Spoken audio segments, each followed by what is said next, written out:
નમસ્કાર, સ્વાગત છે તમારું ફરી એકવાર રુદ્રાજ વ્યાકરણ ચેનલમાં.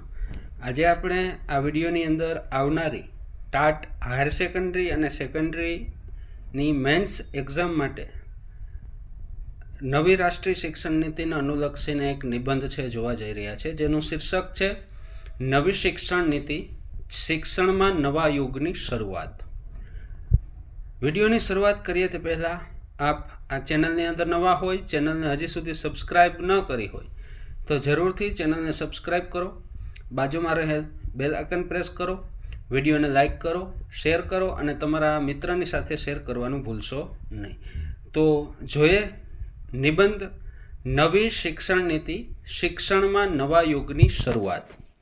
પ્રસ્તાવના: શિક્ષણનો શાબ્દિક અર્થ શીખવાની અને શીખવવાની ક્રિયા છે. કોઈપણ સમાજમાં સતત ચાલતી એવી પ્રક્રિયા જેનો હેતુ માણસની આંતરિક શક્તિઓનો વિકાસ કરી તેના વર્તનમાં સકારાત્મક પરિવર્તન લાવવાનો હોય છે, તેને શિક્ષણ કહેવાય છે. શિક્ષણનો મુખ્ય ઉદ્દેશ્ય વ્યક્તિને જ્ઞાન અને કૌશલ્ય આપીને સક્ષમ નાગરિક બનાવવાનો છે. સ્વતંત્રતા પછી ભારતમાં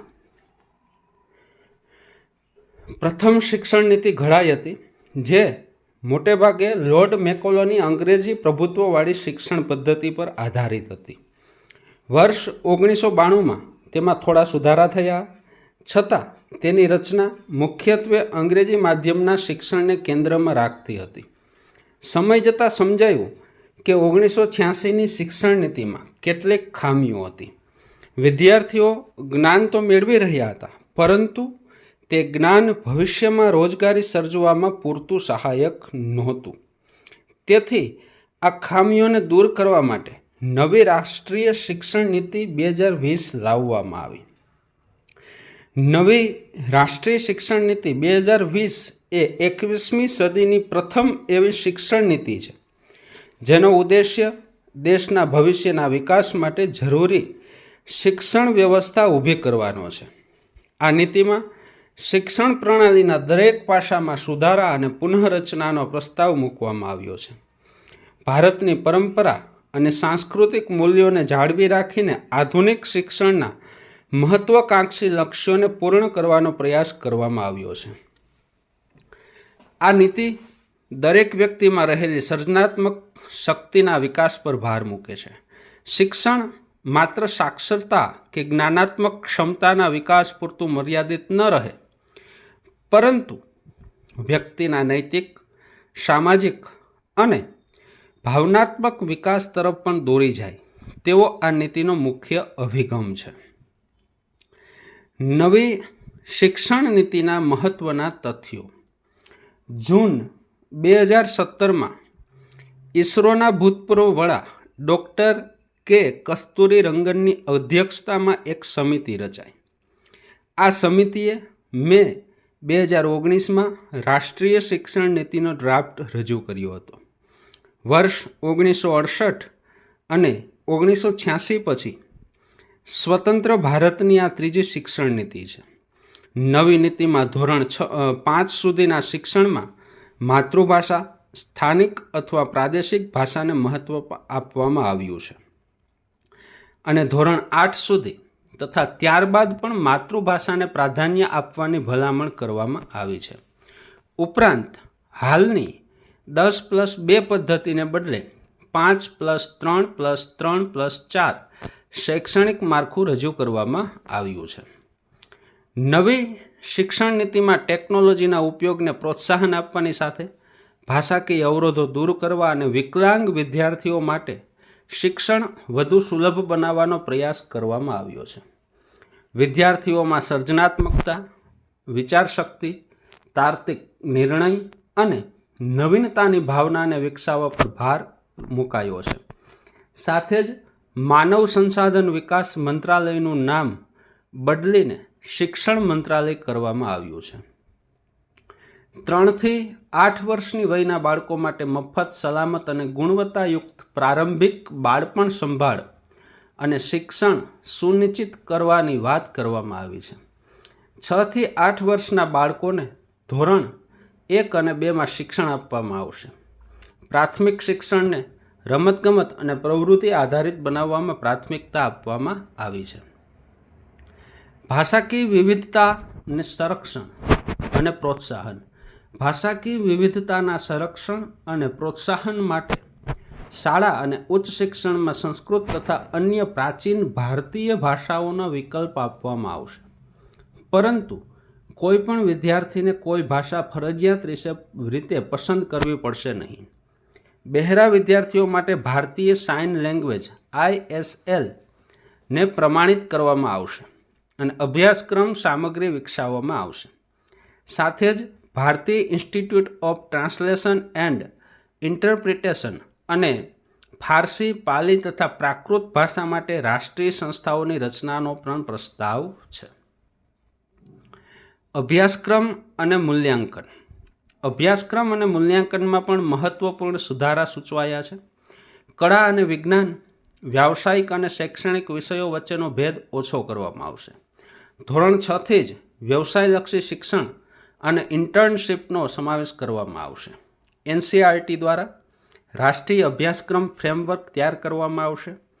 વિદ્યાર્થીઓની શૈક્ષણિક પ્રગતિનું નિયમિત અને રચનાત્મક મૂલ્યાંકન કરવાની સાથે વિશ્લેષણ, તર્કશક્તિ અને સૈદ્ધાંતિક સ્પષ્ટતાનો મહત્વ આપવામાં આવશે. વિદ્યાર્થીઓના સર્વાંગી વિકાસને ધ્યાનમાં રાખીને ધોરણ 10 અને 12ની પરીક્ષાઓમાં ફેરફાર કરવામાં આવશે. ભવિષ્યમાં સેમેસ્ટર પદ્ધતિ અને બહુવિધ પસંદગીના પ્રશ્નો જેવા સુધારાને સમાવેશ થઈ શકશે. પરખ નામનું રાષ્ટ્રીય મૂલ્યાંકન કેન્દ્ર સ્થાપિત કરવામાં આવશે. ઉચ્ચ શિક્ષણ ક્ષેત્રમાં પણ મોટા ફેરફારો કરવામાં આવશે. ગ્રોસ એનરોલમેન્ટ રેશિયો 26.3% વધારીને 50% કરવાનો લક્ષ્યાંક રાખવામાં આવ્યો છે. અંડર ગ્રેજ્યુએટ અભ્યાસક્રમમાં મલ્ટિપલ એન્ટ્રી અને એક્ઝિટ સિસ્ટમ અપનાવવામાં આવી છે, જેમાં 1 વર્ષ પછી પ્રમાણપત્ર, 2 વર્ષ પછી ડિપ્લોમા, 3 વર્ષ પછી ડિગ્રી અને 4 વર્ષ પછી સંશોધન સાથે ગ્રેજ્યુએશનની વ્યવસ્થા કરવામાં આવી છે.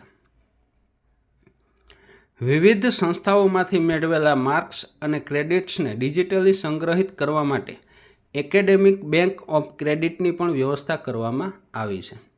સાથે જ MPhil કાર્યક્રમ નાબૂદ કરવામાં આવ્યો છે. ભારતનું ઉચ્ચ શિક્ષણ આયોગ. તબીબી અને કાયદાકીય શિક્ષણ સિવાય સમગ્ર ઉચ્ચ શિક્ષણ ક્ષેત્ર માટે ભારતનું ઉચ્ચ શિક્ષણ આયોગ HECI રચવામાં આવશે. તેમાં નિયમન માટે NHERC, ધોરણ નક્કી કરવા માટે GEC, ભંડોળ માટે HEGC અને માન્યતા માટે NAC જેવી સંસ્થાઓ કાર્ય કરશે. નવી શિક્ષણ નીતિ પહેલાંનું શિક્ષણ. નવી શિક્ષણ નીતિ પહેલાં શિક્ષણ મુખ્યત્વે પુસ્તકી જ્ઞાન પૂરતું મર્યાદિત હતું. રોજગારલક્ષી શિક્ષણ, પ્રાયોગિક જ્ઞાન અને ટેકનિકલ કુશળતા પર પૂરતો ભાર ન હતો. નાનપણથી જ અંગ્રેજી શિક્ષણ ફરજિયાત હોવાથી બાળકો પોતાની માતૃભાષાથી દૂર થઈ રહ્યા હતા. જો કોઈ વિદ્યાર્થી ઉચ્ચ શિક્ષણ અધવચ્ચે છોડી દે તો તેને કોઈ પ્રમાણપત્ર મળતું ન હતું. હવે ધોરણ 6 થી કોડિંગ અને પ્રાયોગિક શિક્ષણનો સમાવેશ કરીને વિદ્યાર્થીઓને આધુનિક યુગ માટે તૈયાર કરવાનો પ્રયાસ કરવામાં આવ્યો છે. આ નવી નીતિમાં કેટલીક પડકારજનક બાબતો પણ છે. માતૃભાષામાં શિક્ષણ આપવા માટે સક્ષમ શિક્ષકો અને યોગ્ય અભ્યાસ સામગ્રીની જરૂરિયાત રહેશે. કેટલાક લોકોનું માનવું છે કે 4 વર્ષનું ગ્રેજ્યુએશન અને મધ્યમાં ડિપ્લોમાની સુવિધા વિદ્યાર્થીઓને અભ્યાસ અધવચ્ચે છોડવા માટે પ્રોત્સાહિત કરી શકે છે. સાથે જ ખાનગી શાળાઓમાં અંગ્રેજી શિક્ષણ વહેલું શરૂ થવાથી અને સરકારી શાળાઓમાં પ્રાદેશિક ભાષાને પ્રાથમિકતા મળવાથી સમાજમાં ભાષાકીય અંતર વધી શકે છે. તેમ છતાં નવી શિક્ષણ નીતિના અનેક સકારાત્મક પરિણામો જોવા મળે છે. માતૃભાષા પર ભાર મૂકવાથી બાળકો પોતાની ભાષાને સારી રીતે સમજી શકશે. અભ્યાસ અધવચ્ચે છૂટી જાય તો પણ પ્રમાણપત્ર અને ડિપ્લોમા મળવાથી રોજગારીમાં મદદ મળશે. ધોરણ 6 થી ઇન્ટર્નશીપ અને કોડિંગનો સમાવેશ થતાં વિદ્યાર્થીઓને પ્રાયોગિક અને ટેકનિકલ જ્ઞાન મળશે. આ નીતિ વિદ્યાર્થીઓના સર્વાંગી વિકાસને પ્રોત્સાહિત કરે છે. લગભગ 30 વર્ષ પછી આવેલી નવી શિક્ષણ નીતિ 2020 ભારતની શિક્ષણ વ્યવસ્થાને આંતરરાષ્ટ્રીય સ્તરે પહોંચાડવાનો પ્રયાસ છે.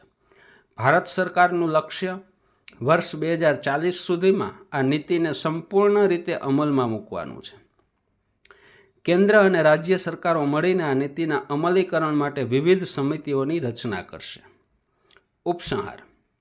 અંતમાં કહી શકાય કે નવી રાષ્ટ્રીય શિક્ષણ નીતિ ભારતીય મૂલ્યો પર આધારિત એવી શિક્ષણ વ્યવસ્થા ઊભી કરવાની દિશામાં મહત્વપૂર્ણ પગલું છે, જે દરેકને ગુણવત્તાયુક્ત શિક્ષણ પ્રદાન કરીને ભારતને વૈશ્વિક જ્ઞાન મહાસત્તા બનાવવામાં સહાયક બનશે. આ નીતિ વિદ્યાર્થીઓમાં બંધારણીય મૂલ્યો, જવાબદારી, દેશપ્રેમ અને વૈશ્વિક કલ્યાણની ભાવનાનું નિર્માણ કરશે. સાથે જ જ્ઞાન, કૌશલ્ય, મૂલ્યો અને વિચાર શક્તિ દ્વારા સાચા અર્થમાં સક્ષમ નાગરિકો ઘડવાની દિશામાં મહત્વપૂર્ણ યોગદાન આપશે. તો અહીં આપણે આ નિબંધ છે પૂર્ણ કરીએ છીએ. જો આપને આ વિડીયો પસંદ પડ્યો હોય તો વિડીયોને લાઇક કરો, કમેન્ટ કરો. ચેનલને હજી સુધી સબસ્ક્રાઈબ ન કરી હોય તો ચેનલને સબસ્ક્રાઈબ કરો, બાજુમાં રહેલ બેલ આઇકન પ્રેસ કરો અને વિડીયોને તમારા મિત્રોની સાથે શેર કરવાનું ભૂલશો નહીં. ફરી મળીશું એક નવા વિડીયો સાથે. ત્યાં સુધી સૌને વંદે માતરમ. જય હિન્દ. ભારત માતા કી જય.